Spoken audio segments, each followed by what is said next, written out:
Donc moi c'est Olivier Cabordin, je suis le trésorier des Gentleman Collectionneurs et donc membre fondateur. Et donc avec Jean-Marc on expose nos modèles sous les Gentleman Collectionneurs. Et cette année donc on a fait, comme il a dû vous expliquer, deux expositions différentes. Donc moi j'ai traité le thème de Leiji Matsumoto. D'accord. Des univers de Leiji Matsumoto, donc avec un héros qui est bien connu en France, donc c'est Albator, connu sous le nom de Captain Harlock dans les autres pays. Et donc c'est même un petit peu plus large parce qu'on a aussi du Emeraldas, qui est donc la femme pirate telle qu'on l'appelle. Donc on a du Galaxy Express. Qui est dans le même univers qu'Albator, ou du multivers, on va dire, Albator, qui est un terme un peu à la mode. Albatorverse. Ouais, on pourrait dire ça. Ouais, je crois qu'ils appellent plutôt ça le Leijiverse. D'accord. Leiji Matsumoto Universe. Et dans une seconde partie qui est, elle, autonome, qui est Space Battleship Yamato. On continue la visite. Donc ici on est dans un univers totalement différent et qui au Japon a eu beaucoup plus de succès que n'a eu Galaxy Express ou Albator. Hein. C'est quelque chose qui est très ancré dans la culture japonaise et ça a même inspiré ensuite d'autres dessins animés japonais, donc d'autres japanimes. Macross par exemple, donc connu en France sous Robotech, est un peu un des enfants, on va dire, de Yamato, parce que ça a permis ce type de dessin animé, alors qu'on était plutôt à l'époque sur des Goldorak, des choses comme ça, donc plutôt avec des robots géants. Et là on est arrivé donc avec plutôt des flottes de vaisseaux, des univers un petit peu plus différents. Après, on peut rentrer en détail donc, dans certains éléments ou certains objets. C'est comme tu veux. C'est quand même des vaisseaux intéressants quand on regarde. Alors, il a une touche particulière, effectivement. Là, effectivement, Matsumoto, on voit que ses créations ont quand même un design qui lui est propre. C'est-à-dire qu'il n'est pas possible d'imiter les Leiji Matsumoto et les designs de Leiji Matsumoto. Ça se reconnaît entre mille. Hein. On voit toujours inspiré pour les vaisseaux de choses existantes comme l'Atlantis qu'on connaît tous, avec la partie galion dans le fond, inspiré pour la partie centrale des bateaux de guerre de la Seconde Guerre mondiale notamment, hein, un peu le style Bismarck ou des gros cuirassés de la Seconde Guerre mondiale, mais avec après tiré vers des vaisseaux, emmené vers un style de vaisseau. On a également d'autres choses, des éléments techniques qui le passionnent lui, Leiji Matsumoto, mais qui l'ont emmené vers la science-fiction. Notamment, on voit que c'est une locomotive japonaise des années 60. Il en a fait un vaisseau volant, donc inspiré de la locomotive, mais ce train spatial est une sorte de vaisseau de plaisance ou de train de l'espace ou de bus de l'espace qui va d'une planète à une autre. Et donc dans l'histoire, hein, C'était du steampunk avant l'heure, non?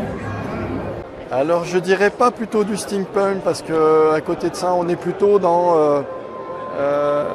on va plutôt être dans du western. Une fois qu'on enlève ces designs, on est quand même très dans le Far West.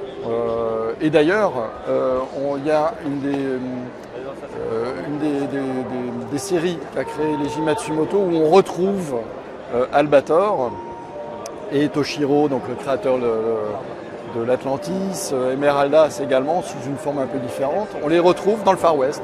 Donc on pourrait dire que c'est un peu les ancêtres de ces trois personnages principaux à qui il arrive une histoire dans le Far West. Et donc c'est un thème qui lui est cher aussi. Et souvent dans les planètes que visitent les héros, on y retrouve quand même une ambiance très Far West avec le village ou la petite ville avec son saloon, la voie principale où à la limite on pourrait les voir arriver avec à dos de cheval, comme des cow-boys. Et on retrouve toute cette ambiance où, par contre, les armes, eux, même d'ailleurs le Colt a inspiré le Cosmo Dragoon d'Albator et d'Emeralda, ce qu'on retrouve dans ces différentes séries. Donc, je dirais pas le steampunk, je dirais plutôt vraiment le Far West. D'accord. Le Far West de l'espace. Et quel film de science-fiction tu préfères? En dehors de tout ça. Voilà. Alors, moi je suis quelqu'un qui a découvert Star Wars au cinéma. Donc j'ai un peu de cheveux blancs. Donc ça reste quelque chose d'important pour moi. Donc les films de cette époque, les films de science-fiction de cette époque, parce qu'ils ont tiré toute la culture d'aujourd'hui, toute la culture science-fictionnesque, on va dire d'aujourd'hui. Donc il y a Star Wars, il y a Battlestar Galactica à la télé. Avant ça, il y avait Cosmos 1999 à la télé aussi. Donc on n'est pas sur du film, mais on est comme pour moi dans la science-fiction. Donc j'ai dérivé vers la science-fiction. Et on a aussi Alien. C'est l'époque du tout premier Alien.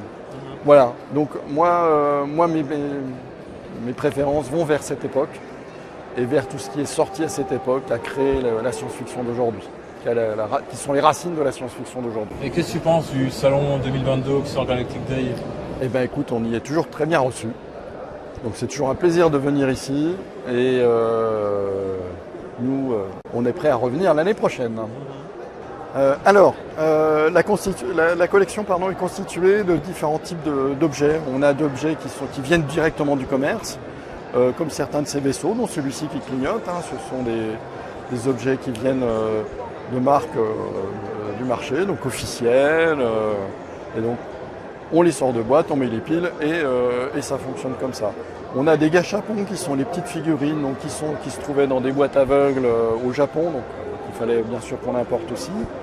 Des modèles en 3D imprimés. Donc c'est une impression 3D, donc il fallait l'imprimer, le monter, le peindre. Donc il y avait pas mal de boulot dessus. On a de la maquette classique, comme les vaisseaux ici d'Albator qui sont de la maquette classique. Donc, là, on monte, c'est la maquette plastique, on dégrappe, on monte, on colle, on peint. Il y en a d'autres qui sont des mix, un peu comme l'Albator là-bas, avec de l'impression 3D, un modèle en résine, peint également, qui était à monter à peindre, et création d'une ambiance avec le pont, tout simplement avec un carton imprimé. On a d'autres modèles comme le Colt que je présentais tout à l'heure. C'est ici un pistolet à eau. Donc on peut voir par exemple que la couleur initiale était noire. On voit la petite capsule pour la petite ouverture pour mettre de l'eau. Et le pistolet, il suffisait de pomper pour l'utiliser. Bon, moi je l'ai repeint pour en faire un objet qui a l'air métallique et une crosse en bois. Voilà, donc il y a un petit peu de travail pour les autres objets là-bas. C'est c'est un petit peu du même acabit. On est sur de la maquette à monter avec de l'éclairage. Alors malheureusement là, l'électricité n'a pas. J'ai un petit problème électrique, mais c'est un modèle pour lequel où les tourelles bougent, les canons, je peux les piloter avec le petit objet qui est là-bas. Et l'éclairage, les réacteurs s'allument. Donc c'est bon, malheureusement. Ça n'a pas marché en le remontant sur le salon. On a ici différents types d'objets également. On a de la figurine qui vient également sortie de boîte, tout simplement. Donc c'était très joli en l'état. Donc pas besoin de faire plus. Juste une petite mise en situation donc, sur le stand. Et à côté de ça, donc, des maquettes en plastique. Alors assez récentes celles-ci, qui se montent, qui s'emboîtent, qui peuvent même se monter sans colle. Pour les novices, il est même possible de ne pas les peindre. Un petit jus noir pour les salir légèrement et ça peut faire l'effet. Bon, moi je vais bien sûr plus loin, mais voilà, c'est des maquettes récentes et qui donnent un aspect de détail beaucoup plus fin. On peut voir derrière des maquettes comme ici qui... Alors là, moi je les ai retravaillées, mais avec un aspect un petit peu plus fruste, moins détaillé. Si on regarde bien, c'est moins précis. C'est des maquettes où là, par contre, c'est de la colle, du mastic, il faut poncer pour obtenir quelque chose d'à peu près potable. Voilà, c'est de la maquette des années 70-80. Donc, on n'est pas dans la maquette des années 2010 comme les plus récents. Ça prend beaucoup de temps de faire ce genre de... J'y passe tous mes soirs et tous mes week-ends. Moi, c'est mon plaisir. C'est mon plaisir. Tant qu'on est sur Yamato, j'y pense, parce que j'ai oublié de le préciser tout à l'heure, au même titre qu'Albator, alors je n'ai peut-être pas précisé non plus d'ailleurs, il y a eu de nombreuses histoires d'Albator différentes où Leiji Matsumoto a réécrit, c'est un peu le Legiverse dont je parlais tout à l'heure, mais il a réécrit de nombreuses fois la même histoire, et c'est pour ça qu'on a tant de versions de l'Atlantis, tant de versions de la même histoire. Yamato n'a pas eu tout à fait la même chose parce que Leiji Matsumoto n'était pas tout seul comme créateur de ce manga, enfin, en tout cas du dessin animé, pas du manga, pardon, du dessin animé, et il n'a pas été totalement libre.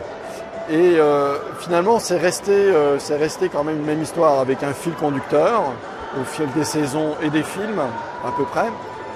Et là où c'est intéressant, c'est que le reboot qu'il y a eu, qui s'appelle Space Battleship Yamato 2199, qui est sorti il y a une dizaine d'années, au début des années 2010, donc il y a eu ce remake qui est une réécriture et en même temps une amélioration. On peut dire que pour le coup, pour une fois, le remake est meilleur que l'original. Là, l'histoire est prenante, oui, c'est souvent l'inverse. Et là, non seulement les Japonais se sont réellement investis dans les scénarios et se sont également investis dans la refonte artistique.